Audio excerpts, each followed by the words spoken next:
Hi guys, my name is Christine and I'm a dating, relationship and personal development coach. And today I'm talking about how to stop obsessing over someone today, okay? So, a bit of a funny story. So, I was probably the queen of obsessing over someone, right? This was a huge problem that I had when I was a teenager and when I was in my early 20s. I keep on saying when I was a teenager and in my early 20s because that's when I had most of my romance problems. So when I was a teenager, I would get really obsessed with girls that I liked. I would always be like looking at their photos, if I had any photos of them on like my laptop or something like that, like if we were friends on Facebook or something, I'd always be looking at their photos. I'd always be listening to music that reminded me of them. I would message them, things like that. I just couldn't let it go. Even if they did reject me, I just couldn't let it go. I was like one of those really annoying people that probably even came across a bit creepy, right? I'm sure not all the time, but probably some of the time I probably looked quite creepy because I just didn't take no for an answer, right, sometimes.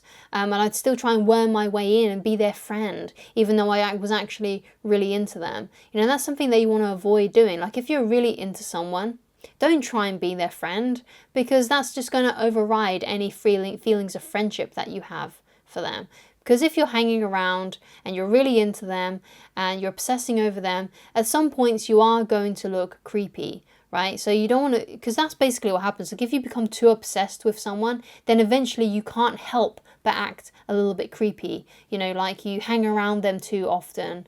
Like this is one of the things that I noticed when I was at school and when I was at, I think even when I was in my college years as well. So I would like hang around the people that I really liked and I would just sort of stick around just like way too long, right? And even after like the conversation had ended, I'd still be like sort of like just standing there.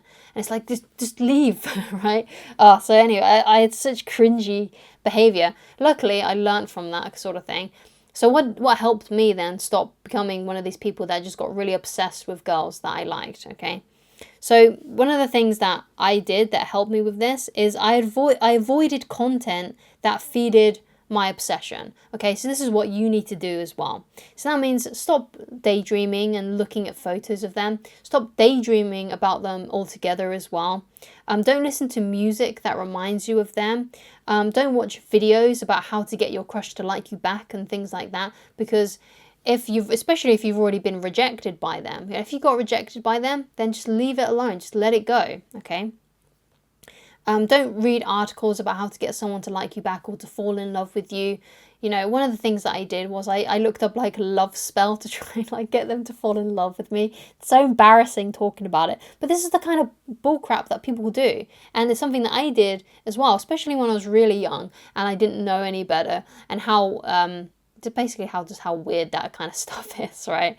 So don't do anything like that. Don't listen to like meditations as well. There's like loads of hypnosises and like meditations on YouTube. They're like how to get someone to fall in love with you, and how to get a specific person to text you and things like that. It just feeds into your obsession. So don't do anything like that. All of that is rubbish, okay?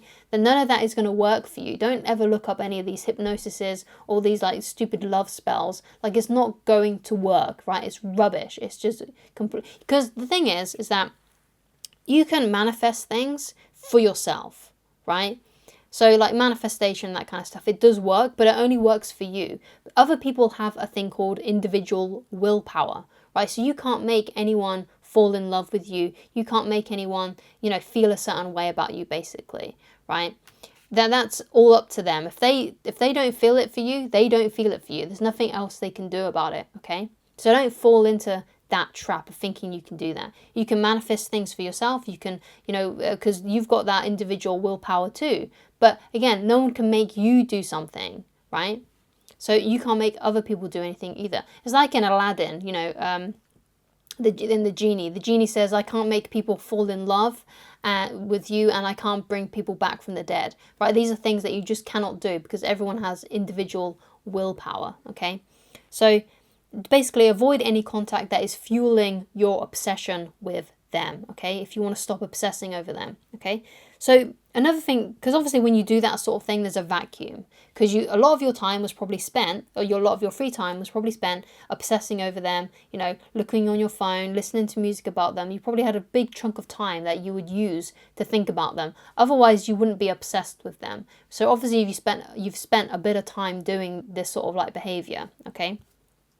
So that means you've got like a vacuum now. You've stopped doing all of the things that made you obsessed. So what do you do now, right? What is it that you do? So you got to find a project to become obsessed with.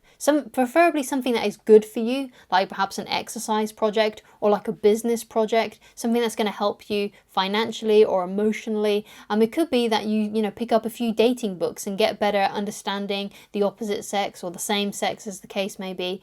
And figuring out how to become better at with your social anxiety, perhaps understand more things about dating, understanding more things about relationship dynamics and things like that, so you can become better, so you can understand those things. So find something that you become, a new thing that you can become obsessed with, but it's something that is good for you, and it's not something that's going to make you just waste your time, basically, because obsessing over someone is a massive waste of time, right?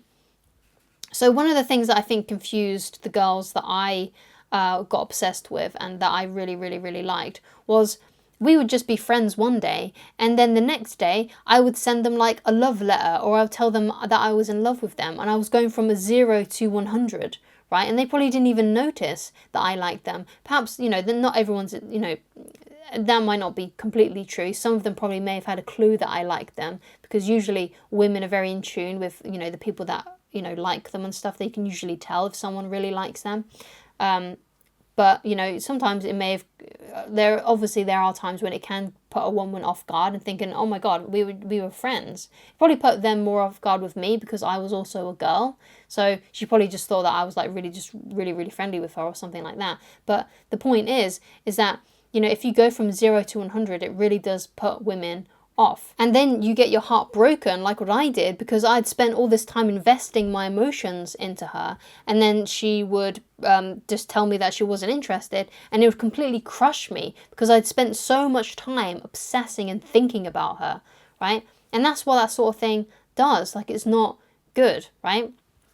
So another thing is to, work on your self-confidence and your insecurities. One of the main reasons that I was doing stuff like that when I was younger was because I was deeply insecure and unconfident. There's a good quote from Perks of Being a Wallflower, and I think it's accurate, and that is, we accept the love that we think we deserve.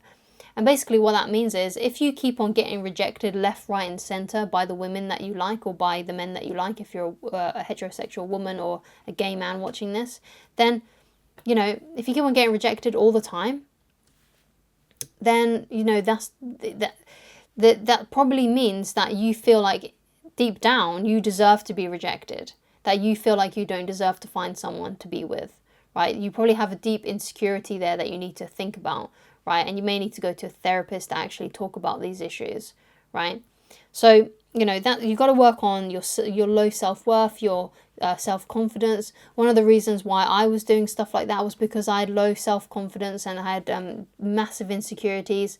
And one of the reasons why that was because I was struggling with my sexuality at those ages, and I was also abused when I was a kid, right? So I had a lot of things going on with me that was manifesting these other behaviors. And sometimes you just need to go to a therapist, talk about your past, figure these things out, and find a way to become more confident and more secure, to become less insecure. And I think one of the good ways to do that is by taking action on your goals and dreams. And I have a quote that I read a lot more frequently these days, and that is a Dale Carnegie quote that goes, "Inaction breeds doubt and fear. Action breeds confidence and courage. If you want to conquer fear, do not sit at home and think about it. Go out and get busy." So start making progress in your life. Start, working on a new project that you can become obsessed with, right? Because that's what's going to make you feel really good and really confident about yourself. Get an exercise regime going. Start working out, making yourself feel better physically.